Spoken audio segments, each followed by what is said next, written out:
હું Pushpa Goswami test of ગુજરાતમાં તમારું સ્વાગત કરું છું। આજે આપણે બનાવશું છાશ માટે ક્યુબ। એટલે છાશ માટે આપણે ગ્રીન મસાલો બનાવવાનો અને એના ક્યુબ બનાવી દેવાના। તો તે કેવી રીતે બનાવવાના તે આપણે જોઈ લઈશું અને કેટલી સામગ્રી જોશે। ના ક્યુબ બનાવવા માટે આપણે આ ધાણા લીધા છે, ધોઈને મેં ધોઈ લેવાના ધાણાને, ને આ ફુદીનો લીધો છે મેં। એ તમારે જેટલું બનાવવું હોય એટલા પ્રમાણમાં લેવાનું। અત્યારે આપણે એક ટ્રે ભરાઈને એટલું બનાવશું।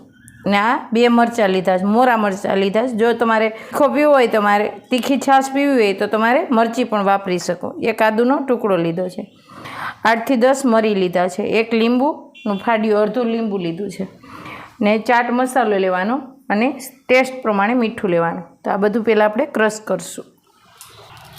ઉનાળામાં છાશ બહુ સારી આ મસાલા, ને આ તાજી જ કહેવાય। તમારે એમ કે ઓલી આપણે મરચ વાટીને રાખીએ, સુકવણી કરવી, સુકવણી કાંઈ જ નહીં કરવાનું, ડાયરેક્ટ જ તમારે બનાવીને વળી પાછું આ થઈ રહીએ 2-3 ટ્રે ભરીને મૂકી દેવાનું। થઈ રહીએ એટલે પાછું ભરી દેવાનું। મરી આપણે થોડા જ લીધા છે।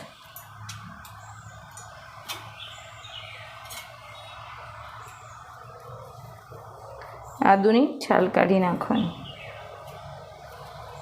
આદુનો એ નાનો ટુકડો લીધો છે મેં। એક ટ્રે માટે એટલું પાણી કાફી છે। આપણે લીંબુ એટલા માટે નાખીએ કે આપણે એમ થતું હોય છે કે છાશ તો ખાટી જ હોય, લીંબુ કેમ નાખવાનું? મસાલો કાળો ન પડે એટલા માટે લીંબુ નાખવાનું, એનો કલર મસ્ત ગ્રીને ગ્રીન રહેશે એટલે અડધું જ લીંબુ નાખવાનું। આપણે ચાટ મસાલો નાખીશું, 1 ચમચી લીધી છે મેં નાની।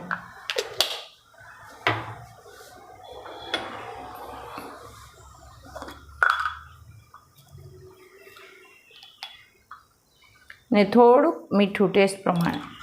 ચાટ મસાલો નાખ્યો છે એટલે મીઠું થોડું જ નાખવાનું। પહેલાં આને બધું ક્રશ કરી લઈશું। થઈ જાય ને પછી આપણે થોડુંક પાણી નાખીને કરી લેવાનું, પેસ્ટ જેવું મસ્ત બની જશે। સાઈડમાં ચોંટ્યું હોય ને બધું આમ ઉખેડી લેવાનું। એમને પહેલાં વાટ્યો એટલે મસાલો સાઈડમાં જતો રહે।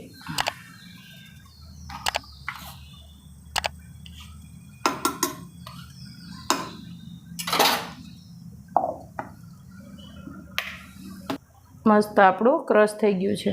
હવે આપણે આનું પાણી બનાવશું।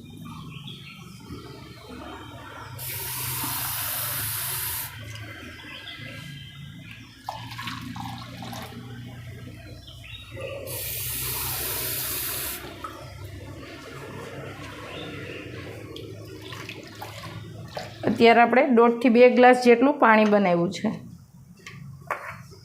હવે એને આપણે આમાં ભરી દઈશું।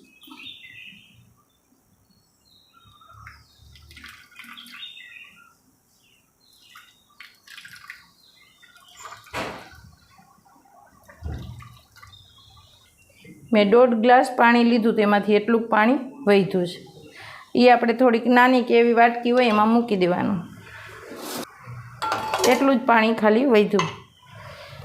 આખી ટ્રે ભરાઈ ગઈ છે આપણી। હવે આપણે એને મૂકી દેવું ફ્રીઝરમાં।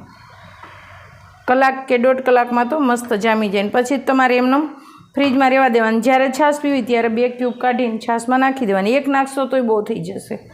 હવે આને આપણે મૂકી દઈશું કલાક માટે, પછી છાશ બનાવશું। 1.5 થી 2 કલાક મેં જમાવવા માટે રહેવા દીધું હતું।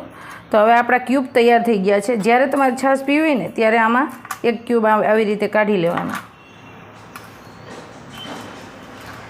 આ 1 કાઢી લેવાનો, આમાં નાખી દેવાનું આપણે। 1 કે 2 તમારે જેવી પીવી હોય એ પ્રમાણે। થોડીક તમારે તીખાશવાળી પીવી હોય તો 2 નાખવાના। હવે એની ઉપરથી આપણે છાશ રેડશું।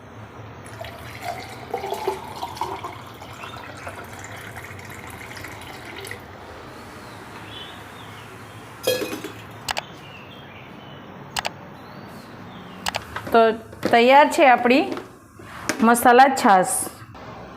તો તૈયાર છે આપણા મસાલા છાશ ક્યુબ। ને આ છાશ પણ મેં બનાવેલી છે। આવી રીતે છાશ બનાવવાની। જો તમને મારો વિડીયો સારો લાગે તો લાઈક કરજો, શેર કરજો અને સબસ્ક્રાઈબ કરતા રહેજો. બેલ આઇકન દબાવીને રાખજો કે તમને કેવો લાગ્યો મારો વિડીયો.